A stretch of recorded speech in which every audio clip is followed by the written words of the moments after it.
Alors bonjour et bienvenue dans cette vidéo d'analyse sur le pétrole. Donc ici on est en journalier sur le graphique et on regarde la structure qui est en train de prendre naissance ici, donc depuis le dernier point bas, sachant que depuis ce point haut là jusqu'au point bas on a une vague motrice de type impulsive qui a été réalisée. Donc je vous parlais dans la vidéo sur le Dow Jones des gaps d'accélération, et bien ceci en est un nouvel exemple. Donc si vous prenez depuis le point haut ici jusqu'au milieu du gap, vous allez rechercher la zone des 100% et c'est un objectif théorique ici pour la fin de la vague 5. Il en était de même depuis le point haut de la vague 2 jusqu'au milieu du gap et vous retrouviez l'objectif théorique ici des 100% pour eh bien, tout simplement la fin de la vague 3. Donc la vague 3 entre parenthèses. Donc ça a été extrêmement bien respecté sur cet actif. Donc sinon, vous aviez eu également toujours le setup de divergence haussier qui est actif ici au niveau du King Div et on surveille pour le moment entre ce point haut là et le prochain point haut qui arrive, et donc vous avez une zone de résistance mensuelle ici autour des 42. Eh bien on surveillera en journalier un setup de divergence pour travailler soit une temporisation sur l'actif, soit un retournement pour une correction de vague 1, donc si ceci est une vague 1 complète. Alors si on descend sur l'unité de temps à 4 heures, voilà ce que l'on peut noter. Donc vous avez ici une première impulsion haussière notée vague 1 en vert, sa correction vague 2 en vert. Ici une nouvelle impulsion avec un triangle. Donc le triangle arrive généralement en vague 4 d'une impulsion ou en vague B ou X d'une correction. Donc ici, si on travaille bien, une structure de prix motrice de type impulsive en 5 temps, eh bien ceci devrait être une vague 4 principale ou une sous-vague 4 de la vague 3 principale. Et donc l'impulsion que l'on travaille ici terminera soit la vague 5 principale, donc de notre première grande vague motrice qui sera notée grand 1, dont je vous parlais sur l'unité de temps journalière, et donc on recherchera alors une correction relativement profonde pour aller rechercher entre les 38,2 et les 61,8% de toute cette hausse, soit eh bien, ça terminera une grande 3 principale qui ne serait pas ici donc, mais ici quelque part. Et dans ce cas-là, on rechercherait une correction un peu moins profonde qui se situerait plus ou moins aux alentours de cette zone-ci, donc des 34 dollars. Alors, notez qu'il y a eu un setup de divergence ici qui n'a pas été validé, donc l'indicateur l'a mentionné, mais il n'y a pas eu de break de la MM15 exponentielle ici, et donc il n'y a pas eu de validation du setup de divergence suivant la méthode du King Div, et généralement quand ça se produit, il faut surveiller le prochain pic de l'indicateur parce qu'il révèle la divergence qui va fonctionner par rapport à au dernier point haut ici qui se trouve là. Donc on va rechercher ici très certainement un dernier point haut avant d'avoir le setup divergence qui lui ne se matérialisera pas au niveau de l'indicateur mais qui sera visible on va dire à l'œil nu. Donc depuis ce point bas là qui termine le triangle, pour l'instant on compte une hausse, une baisse, une hausse, une latéralisation que vous voyez qui prend la forme d'un triangle, donc très certainement une vague 1, vague 2, vague 3 qui est juste, je vais vous le montrer, plus grande que les 100% d'extension. Donc la vague 3, quoi qu'il en soit, ne sera pas la plus courte des 3 vagues motrices, c'est-à-dire la vague 1, vague 3 ou vague 5. Voilà, et la fin du triangle se situe ici, et donc la fin de la vague 4 ne pénètre pas les prix de la vague 1. Donc c'est une vague 5 qui pour l'instant se dessine sous forme de vague 1, vague 2, vague 3, vague 4. Et on a à partir d'ici, on le verra sur le décompte d'unité de temps inférieure. Depuis le point bas, on a une hausse, une baisse, une hausse. On commence à latéraliser, donc vague 1, vague 2, vague 3, vague 4, et on va chercher donc la sous-vague 5 de la vague 5. Donc 1, 2, 3, 4, donc la sous-vague 5 de la sous-vague 5 de la vague 5 principale. Hop, et donc si on descend sur l'horaire, voilà le fameux triangle dont je vous parlais. Donc on a ici depuis ce point là une hausse, une correction, une hausse, une correction, et là on fait pour l'instant une vague 1, une vague 2, une vague 3, une vague 4, et donc il faudra guetter le moment où on fait un dernier plus haut avec une structure de divergence sur l'indicateur pour et bien tout simplement initier éventuellement une vente avec bien entendu un stop relativement court pour se protéger, car le pétrole peut nous faire des vagues 5 en extension et donc partir ici comme une flèche avant de redescendre tout aussi fort. Donc voilà l'analyse pour le WTI.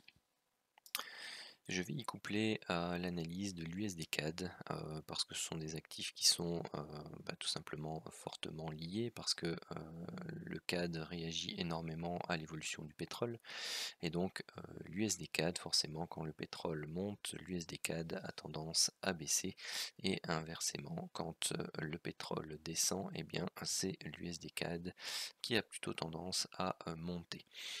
Et donc ici on voit une structure de baisse, latéralisation et baisse.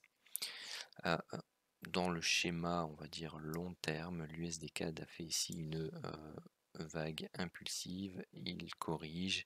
Pour l'instant, il dessine une forme de A, B, C, ici un A, un B, un C, et on attend la structure de prix suivante pour pouvoir déterminer un peu entre guillemets la suite des événements. Remarquez ici qu'il y avait un gap resté ouvert en hebdomadaire et que l'on vient de le combler. Donc ce genre de structure fait souvent office de support. Donc une fois qu'il est comblé, donc on vient prendre appui dessus et on remonte avant de travailler une autre zone. Alors si on prend le journalier, dans les dernières vidéos d'analyse que je vous avais proposées sur l'USD-CAD, je vous avais monitoré ce triangle en extension. Donc pourquoi? Parce que vous avez la fin de l'impulsion baissière qui était là, vous aviez la vague A du triangle, la vague B qui descendait sous le niveau de prix ici du début de la figure. Donc vous aviez ici 1, 2, 3, 4 et 5. Donc ici vous aviez la fin de l'impulsion, vous aviez la vague A, la vague B, la vague C, la vague D et la vague E qui prend fin ici. Et donc je vous l'avais monitoré à un moment donné quand on était de mémoire, je pense, ici, en vous disant voilà, on est ici, on doit encore faire un rebond, repartir pour la vague E et descendre. Puis ensuite je vous avais dit attention, on est là. Et puis maintenant, eh bien, on se trouve quelque part ici. Et donc, moi, ce que je vais rechercher, c'est ceci. Donc, je vous ai tracé le canal Elliott, donc qui part du plus haut jusqu'au sommet de la vague E du triangle. Pourquoi? Parce qu'ici, on va avoir tout simplement une vague A, une vague B, et on va rechercher tout simplement la fin de la vague C. Alors on va rechercher différents éléments. Donc d'une part, on trace le canal du point haut vers le point B, puis on le reporte au niveau du point A. Donc vous avez la borne inférieure du canal qui est censée contenir la correction, ou du moins la figure Elliott en ABC.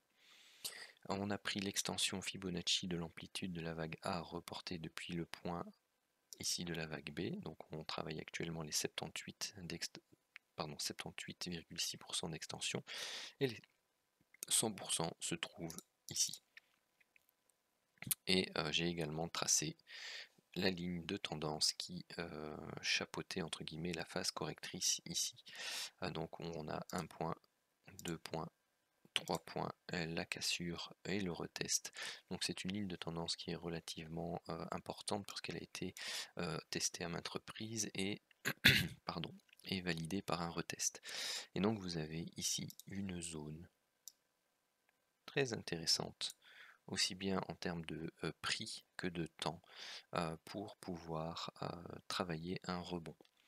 Donc ce qui signifie que la vague qui est ici peut éventuellement encore descendre, latéraliser, puis redescendre, faire une mèche ici avant de repartir. Et moi c'est ça que je vais surveiller, en concordance bien entendu avec justement la dernière partie haussière du pétrole avant de trouver une correction. Alors cette correction, comme sur le pétrole, elle peut être de court terme et donc revenir tester un peu par exemple ici cette zone là ou l'apex du triangle, donc cette zone-ci qui était une zone donc autour des 1,40, qui était une zone très travaillée dans le triangle, pour faire une correction de par exemple 50%, pour faire tout simplement ici une structure en W, en X et retravailler une baisse pour former un Y. Tout comme sur le pétrole, eh bien, on pouvait tout simplement ici finaliser notre vague 3 principale, travailler une structure correctrice pour la vague 4 principale et repartir pour une vague 5 ou tout simplement avoir une correction de vague 5 relativement bon, correcte, hein, entre les 38,2 et les 50% Fibo, ce qui permettait de corriger ici un peu plus haut et de repartir ensuite à la baisse puisque le pétrole reprendrait de la vigueur. Donc si je descends sur le 4 heures, bon ben voilà, sur le 4 heures je l'avais noté en vert. Hop, donc vous avez ici la zone qui était dessinée, donc on partirait d'ici. Donc pour l'instant ce qu'on peut noter c'est éventuellement ici une vague 1, une vague 2, on travaille potentiellement une vague 3, on va latéraliser pour une vague 4 et ensuite repartir à la baisse pour une vague 5. Donc ça peut prendre encore par exemple la semaine prochaine, puisqu'au niveau temps, on serait plutôt au niveau de jeudi à vendredi pour un point bas ici sur l'USD CAD. Donc voilà, c'était les deux actifs que je voulais jumeler parce que tout simplement ils sont liés l'un à l'autre. Si vous avez tout simplement des remarques suite à l'analyse ou des questions, ou tout simplement si vous avez envie de partager votre analyse sur le pétrole, n'hésitez pas à le faire sur l'un des différents canaux, que ce soit sur le canal Telegram, sur le Discord, ou en réponse tout simplement sur YouTube ou sur Twitter. Eh bien, n'hésitez pas. Et si jamais l'Elliott vous intéresse, sachez qu'il y a des formations ouvertes donc pour apprendre à travailler donc les vagues d'Elliott et à savoir les utiliser pour entrer en position à l'aide de systèmes de trading associés. Sur ce, je vous souhaite une très bonne journée et je vous dis à bientôt.